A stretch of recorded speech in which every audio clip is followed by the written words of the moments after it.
Did you know that you can actually have infinite population in Hearts of Iron 4? Let me explain. You're probably aware that some countries have focuses which spawn in population. Back in the day, Japanese focus, Japanese settlement, spawned in population in Manchuria. That's no longer the case. The Manchurian focus invited Japanese settlers, spawns population instead, in two random states. One state gets about 34,000 population and another one gets about 25,000, which is almost 60,000 people. The other example is the Focus Soviet Volunteer Forces, which is available to all three Baltic countries. This focus is much better because it gives you 260,000 people in every single state. However, there is one catch to it. It can only spawn this population in all of your owned core states. Basically, all of your core states would get about 250,000 population each. Still, that's a lot, but that's not infinite. Because there is one more focus tree which spawns in population, and that's the focus tree of the Ethiopian states. Because they have a focus called Invite Foreign Settlers, which besides developing the capital state, also spawns in 75,000 people out of nowhere.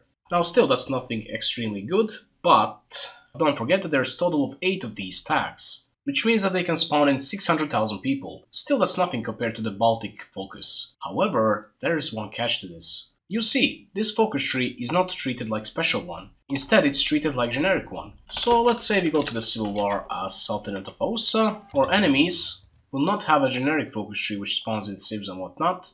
They will have this focus tree. Yeah, look, the Empire of the Sands. Very funny name. Which means if we haven't completed this focus already, they'll have this focus unlocked. So basically what you can do is never complete that focus, just fire up civil wars, and every time the enemy gets 75,000 people in the state they own. The great candidate for that would be probably the state of Socotra, because it has like no people, but you can core it either way. If you do that 14 times, you'll be able to have 1 extra million of population right here. Or if you're crazy enough and do it 14,000 times, you could spawn another billion of population. Yeah, I'm not gonna lie, I think it's just better if we wait.